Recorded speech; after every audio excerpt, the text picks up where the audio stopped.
My name is Linda Starkweather. My pronouns are she, her. Just don't call me late for dinner, okay? A short poem by Dick Gilbert. A tomb is no place to stay, be it a cave in the Judean hills or the dark cave of the spirit. A tomb is no place to stay when the fresh grass rolls away the stone of winter cold, and valiant flowers burst their way to warmth and light. A tomb is no place to stay when each morning announces our reprieve, and we know we are granted yet another day of living. A tomb is no place to stay when life laughs a welcome to hearts that have been away too long.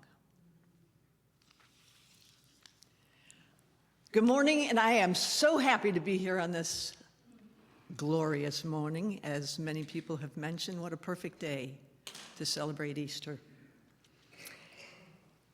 In full disclosure, I must tell you that I am a Unitarian, Buddhist-leaning, left-handed, septuagenarian progressive whose main religion is kindness.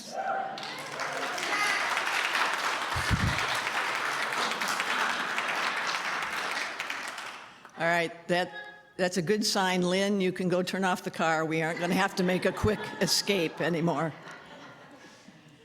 I'm here this morning with my partner, Lynn Westmoreland, who's in the back, who is often asked to give messages at our Unitarian church and others in our area. And I just want to share with you the miracle that she is this morning. She had a resurrection of sorts 3 years ago after complications from a brain surgery in which she had meningitis, encephalitis, and sepsis all at once. So we're on year 3 of her recovery. She's a brilliant pianist whose Chopin will make you weep. That came back first, and we're still working on all the physical stuff and balance and memory and those kinds of things, but it just occurred to me that was a resurrection of sorts. We thought we were going to lose her. I'd like to begin today by sharing a quote by Alok Vaid-Menon from their book, Beyond the Gender Binary. He says, "We want a world where boys can feel, girls can lead, and the rest of us can not only exist, but thrive. This is not about erasing men and women, but rather acknowledging that man and woman are two of many stars in a constellation that do not compete, but amplify one another's shine." Unitarian Universalism has always been a tradition that asks not only what we believe, but how we believe. We are a people of suspicious of certainty, wary of dogma, and deeply curious about the ways the world might be more whole than we have been taught to see. Much like unity, we honor all spiritual practices and the diversity of paths leading to enlightenment. We share the notion that Easter represents the resurrection of hope, love, faith, and life itself within all of us. So today I want to ask a somewhat radical question that may feel new or even uncomfortable for some, but that I believe sits right at the heart of our current world's problems, of which there are many. What if emerging knowledge of transgender is not just about gender, but about the evolution of human consciousness itself? Can there be a trans revolution, not merely of bodies and pronouns, but of religion, economics, politics, and race? I believe the answer is yes, and I believe that such a revolution is already underway. Consider, if you will, the violence of duality. From the moment we are born, we are sorted, male or female, saved or damned, rich or poor, right or left, black or white, us or them. These binaries promise clarity, they offer order, They reassure us that the world is manageable if we divide it cleanly enough. But clarity is not the same as truth. Binary thinking has shaped nearly every system that is now failing us. I'm going to read that again because this is the heart of my message today. Binary thinking has shaped nearly every system that is now failing us. Capitalism depends on winners and losers. Politics depends on enemies. Religious fundamentalism depends on purity and exclusion. White supremacy depends on rigid racial categories enforced through violence. And patriarchy depends on strict gender roles policed at the level of the body. Duality is efficient, but it's also brutal.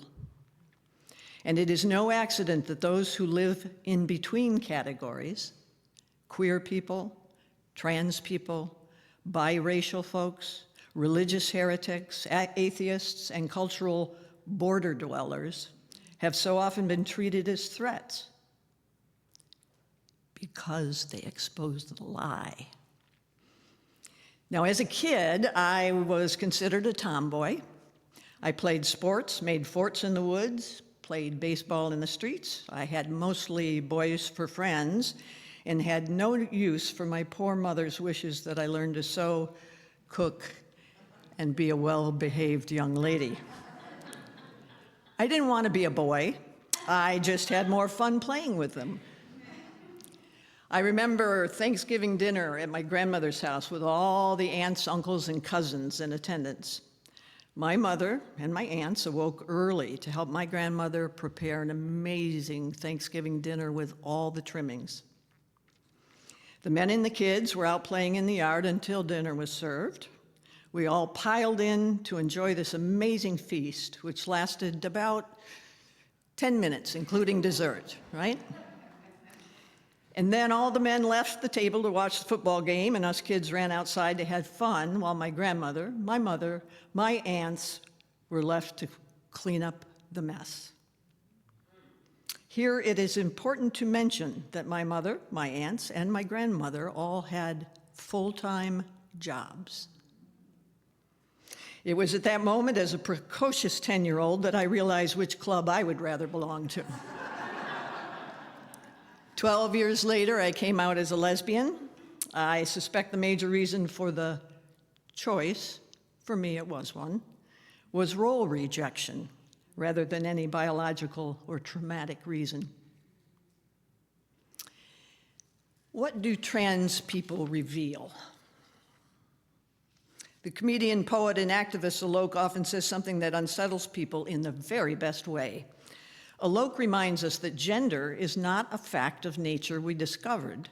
It is a system we invented, and systems can be changed.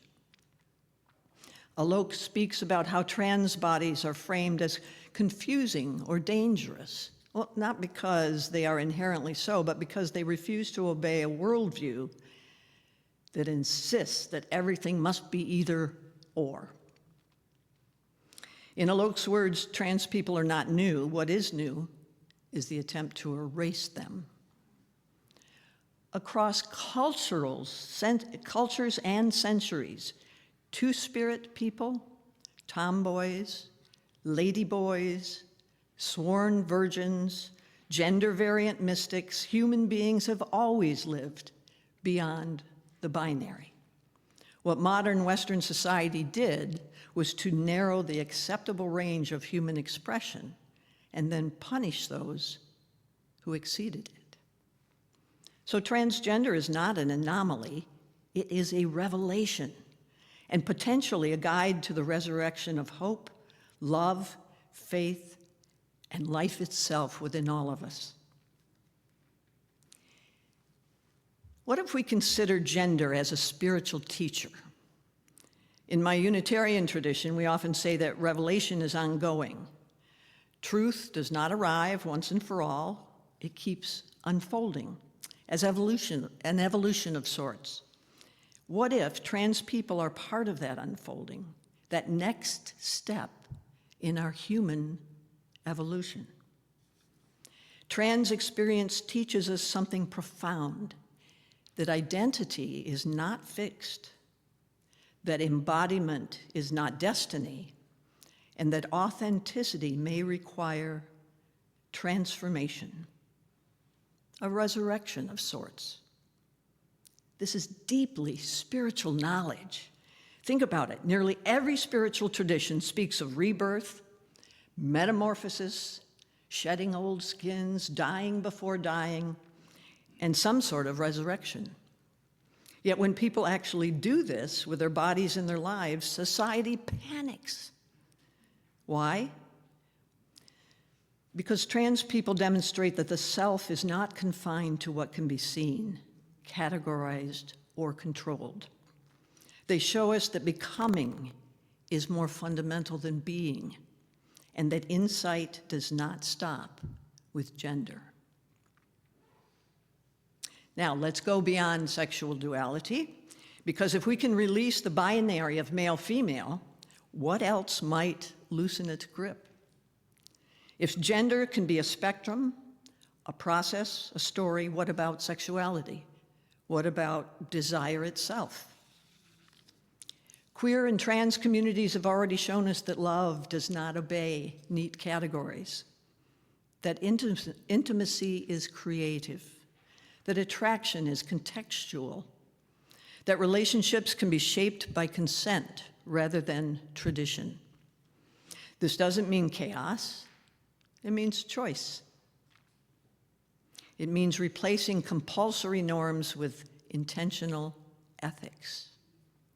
And once we accept that in our most intimate lives, it becomes harder to justify rigid binaries elsewhere.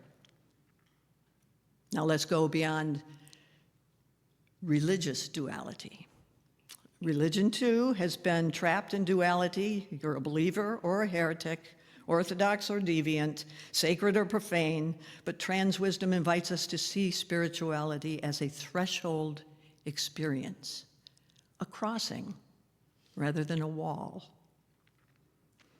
Many trans people speak of transition in spiritual terms, not as rejection of the body, but as a deeper inhabitation of it. Not as rebellion against creation, but as collaboration with it. What if God is not found in fixed categories, but in transformation itself, in our own evolution, in a resurrection of the spirit that is personally genuine? What if the sacred is not purity, but authenticity? Unitarians and the Unity Church already gesture toward this truth. We affirm pluralism. We honor doubt. We trust experience. Consider that trans theology doesn't contradict our faith or our beliefs, but that it completes it. Going beyond economic duality. Capitalism thrives on binaries: productive or useless, employed or expendable, wealthy or poor, hardworking or lazy. Trans people often fall through these cracks. They are denied jobs, housing, health care, not because of lack of ability, but because systems are designed for conformity. Our comedian poet Alok often speaks about how transphobia is intertwined with capitalism, how gender norms discipline workers, how deviation is punished economically, how survival itself becomes politicized. A trans-informed economic vision would ask different questions. What if human worth were not tied to productivity? What if care were valued as much as profit? What if survival were guaranteed and not earned? These are not trans issues. They're human issues. Now the big one, going beyond political duality. Politics today feels like a war between absolutes, red versus blue, patriots versus traitors, progress versus collapse. Trans existence refuses this framing. Trans people are living evidence that complexity is not weakness, that contradiction can be fertile, that change does not mean betrayal. A trans-informed politics would move us from domination to negotiation, from purity tests to coalition building, from fear of difference to curiosity about it. It would recognize that democracy, like gender, is not a static identity, but a living process. And finally, beyond racial duality. Race, too, is a constructed system enforced through rigid categories. And just as with gender, those who blur the lines, biracial folks, immigrants, diasporic communities are often treated as destabilizing. There is a deep, deep resonance between trans liberation and racial justice. Both challenge the idea that bodies should determine destiny. Both confront the violence of classification, and both insist that identity is lived, not imposed. Alok speaks powerfully about how colonialism imposed both racial hierarchies and gender binaries simultaneously. To dismantle one without the other is incomplete work. A trans revolution, if it is real, must be intersectional, or it is not a revolution at all. So, can there be a trans revolution? Yes, but not the kind that simply flips who holds the power. Not a revolution that replaces one hierarchy with another. A trans revolution would be quieter and more radical. It would be a revolution and a resurrection, an awakening of how we think. It would teach us to move beyond either or toward both and. Beyond certainty toward curiosity. Beyond fear toward relationship. It would invite us to see difference not as a threat, but as information. And it would ask each of us to examine where we cling to binaries because they make us feel safe. You do not have to be trans to learn from this wisdom. You only have to be willing to let go of the illusion that the world is simple. The work before us is not to erase categories entirely, but to hold them lightly, to remember that they are tools and not truths.